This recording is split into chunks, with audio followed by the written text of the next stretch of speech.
جس کے شروع ہوتے ہی مریم نواز کو اصلی سیاسی منظرنامے کا سامنا کرنا پڑا۔ آج ان کے سامنے بڑی تعداد میں اراکین اسمبلی نے مریم کے پاپا چور ہیں، سارا ٹبر چور ہے، مینڈیٹ چور لیگ کے نعرے لگائے، اور یہ نعرے اس قدر بلند تھے کہ پنجاب اسمبلی کا پورا ہال ان سے گونجتا رہا۔ اسے حسین اتفاق کہیں یا کچھ اور، لیکن حقیقت یہی ہے کہ نواز شریف کا پارلیمانی سیاست میں داخلہ آئی جے آئی کے پلیٹ فارم سے ہی ہوا۔ آئی جے آئی کے اتحاد کا ایک نکاتی ایجنڈا، صرف ایک نکاتی ایجنڈا تھا۔ اندازہ کیجیے، آج وہی جو اپنی بیٹی کو وزیر اعلیٰ بنا رہا ہے، اور اس کا ایجنڈا اس وقت کسی کی بیٹی کو وزیر اعظم بننا نہیں تھا، یعنی بے نظیر بھٹو کو وزیر اعظم بننے سے روکنا تھا۔ بے نظیر کے خلاف آئی جے آئی کا نعرہ تھا کہ اسلام میں عورت کی حکمرانی ناجائز ہے۔ آج عورت کی حکمرانی جائز ہو گئی ہے۔ آج وہی نون لیگ انتخابات کے ذریعے نہیں بلکہ تاریخ کی بدترین دھاندلی کے الزام سے لبریز مریم نواز کو وزیر اعلیٰ پنجاب بنانے جا رہے ہیں۔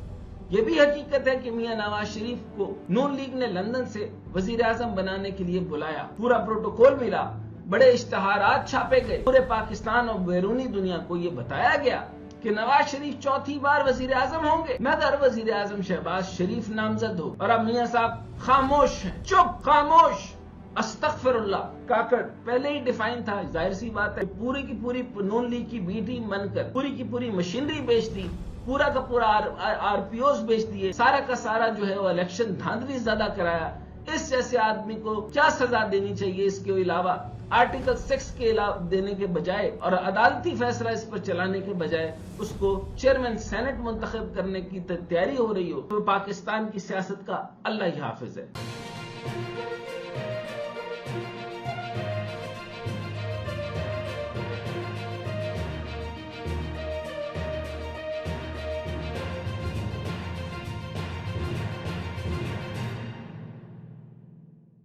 السلام علیکم، میں ڈاکٹر حسن جاوید اور آپ دیکھ رہے ہیں میرا ڈیجیٹل چینل۔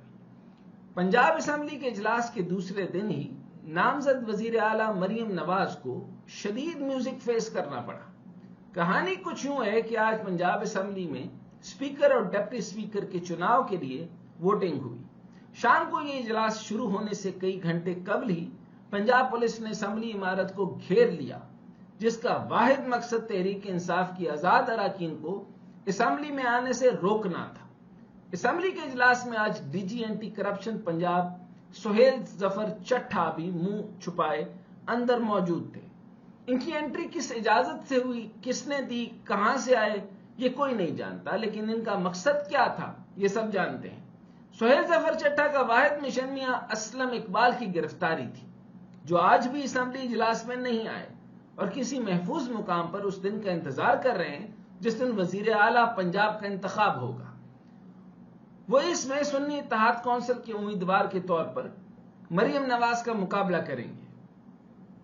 آج کا اجلاس گزشتہ روز سے بھی زیادہ ہنگامہ خیز ثابت ہوا، جس کے شروع ہوتے ہی مریم نواز کو اصلی سیاسی منظرنامے کا سامنا کرنا پڑا۔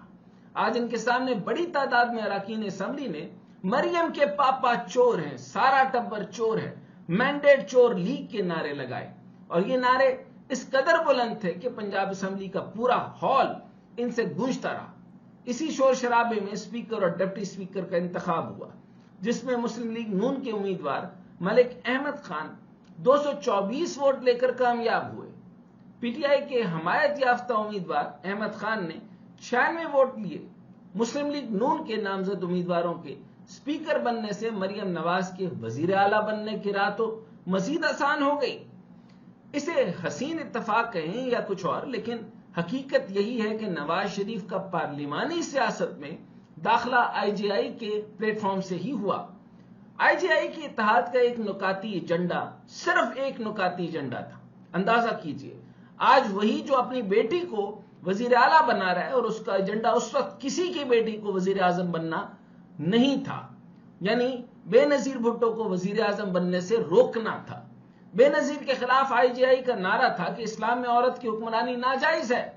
آج عورت کی حکمرانی جائز ہو گئی ہے۔ آج وہی نون لیگ انتخابات کے ذریعے نہیں بلکہ تاریخ کی بدترین دھاندلی کے الزام سے لبریز مریم نواز کو وزیر اعلیٰ پنجاب بنانے جا رہی ہے۔ یہ بھی حقیقت ہے کہ میاں نواز شریف کو نون لیگ نے لندن سے وزیر اعظم بنانے کے لیے بلایا، پورا پروٹوکول ملا، بڑے اشتہارات چھاپے گئے، پورے پاکستان اور بیرونی دنیا کو یہ بتایا گیا کہ نواز شریف چوتھی بار وزیر اعظم ہوں گے، مگر وزیر اعظم شہباز شریف نامزد ہو گئے اور اب میاں صاحب خاموش ہیں، چپ، خاموش۔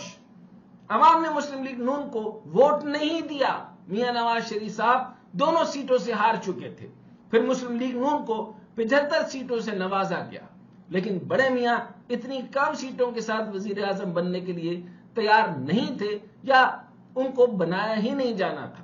چنانچہ دل رکھنے کو ان کی صاحبزادی کو وزیر اعلیٰ بنانے کی آفر کی گئی، جو انہوں نے بنا کسی چوں چرا کے قبول کر لی۔ اور یاد رکھیے کہ ہمارے ملک پاکستان کے اندر صرف اپنے بچوں کے لیے اعلیٰ عہدے لیے جاتے ہیں اور اپنے ملک کے لیے کچھ نہیں کیا جاتا، صرف آنے والی اولادوں کو وزیر اعلیٰ وزیر اعظم دیکھنے کا خواب ہوتا ہے۔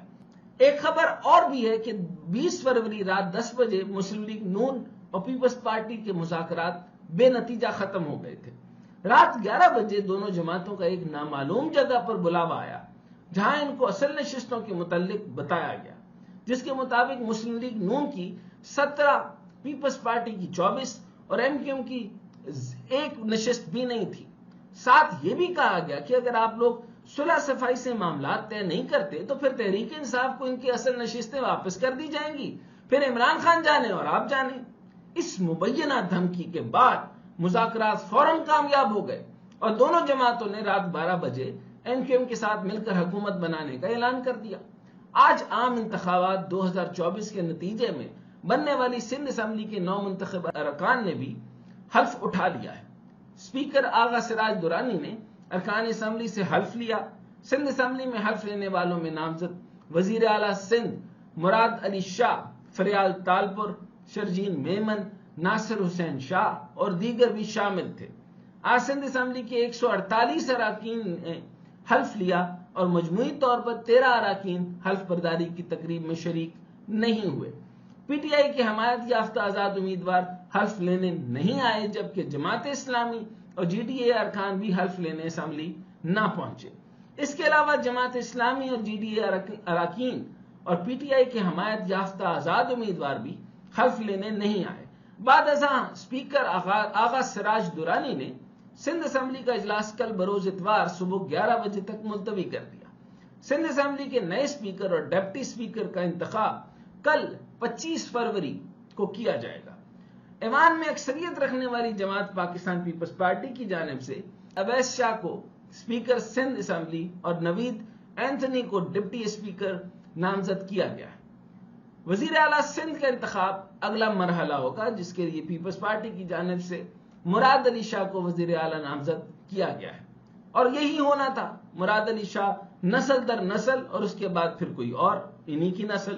حلف برداری کے دوران اپوزیشن رہنماؤں نے اسمبلی کے اندر اور باہر احتجاج کیا اور شدید نعرے بازی کی۔ ماحول اس قدر کشیدہ ہوا کہ سندھ پولیس نے مظاہرین پر شیلنگ کی اور بعض کارکنان کو گرفتار کیا۔ ملکی سیاست میں ایک نئی تبدیلی یہ بھی آئی ہے کہ اس بار سینٹ الیکشن سے قبل صدارتی انتخابات کرانے کا فیصلہ کر لیا گیا۔ ویسے تو الیکشن کروانے کی ضرورت نہیں تھی، صدر آلریڈی ڈیفائنڈ تھا، گورنرز آلریڈی ڈیفائنڈ تھے، چیئرمین سینٹ استغفر اللہ کاکڑ پہلے ہی ڈیفائن تھا۔ ظاہر سی بات ہے کہ پوری کی پوری نون لیگ کی بی ٹیم بن کر پوری کی پوری مشینری بیچ دی، پورا کا پورا آر پی اوز بیچ دیے، سارا کا سارا جو ہے وہ الیکشن دھاندلی زدہ کرایا۔ اس جیسے آدمی کو کیا سزا دینی چاہیے؟ اس کے علاوہ آرٹیکل 6 کے علاوہ دینے کے بجائے اور عدالتی فیصلہ اس پر چلانے کے بجائے اس کو چیئرمین سینٹ منتخب کرنے کی تیاری ہو رہی ہو تو پاکستان کی سیاست کا اللہ ہی حافظ ہے۔ لیکن قبل یہ سارے نظام جو ہے جو ہمیشہ سینٹ کے الیکشنز کے بعد ہوا کرتے تھے، اب سینٹ الیکشن سے قبل صدارتی انتخابات کرانے کا فیصلہ کر لیا گیا ہے۔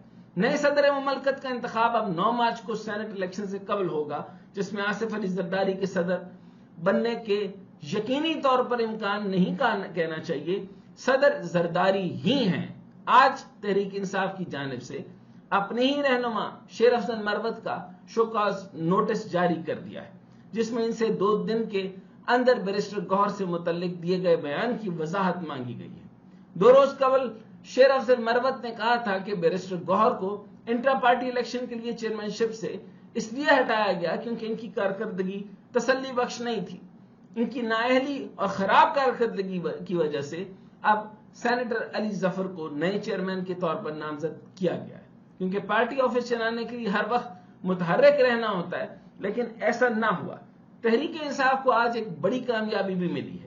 تحریک انصاف کی حمایت یافتہ عمران خان کے نامزد اسد منظور بٹ صدر لاہور ہائی کورٹ بار منتخب ہو گئے. ان کا تعلق حامد خان گروپ سے ہے. لاہور ہائی کورٹ کے بار کے نو منتخب صدر اسد منظور بٹ ریمنڈ ڈیوڈ کیس میں مقتولین کی فیملی کے وکیل تھے، جبکہ نون لیگ ایم پی اے عظمی بخاری کے والد ریمنڈ ڈیوس کے وکیل تھے. یہ انتخابات بائیو میٹرک سسٹم سے ہوا تو عمران خان کے نامزد امیدوار بآسانی کامیاب ہو گئے. اس ڈیولپمنٹ سے ہواؤں کا رخ تبدیل ہونے کا اشارہ مل رہا ہے. یعنی تحریک انصاف کو سپیس مل رہی ہے. اس سپیس کے پیچھے کہا جا سکتا ہے کہ پی ٹی آئی اور اسٹیبلشمنٹ کے درمیان بات چیت جاری ہے. یقیناً یہ نون لیگ اور اس کے اتحادیوں کے لیے کوئی خوشخبری نہیں ہے. آنے والے چند دنوں میں جیل میں قید عمران خان شاید انہیں نیام میں رکھی تلوار کی صورت نظر آنا شروع ہو جائے، جنہیں اسٹیبلشمنٹ روز پالش کر کے واپس رکھ دیتی ہے اور کسی مناسب وقت پر نکال کے حکومت کے سامنے لہرا دے گی، اور پھر وہ خوبصورت دن یوم آزادی بھی ہو سکتا ہے.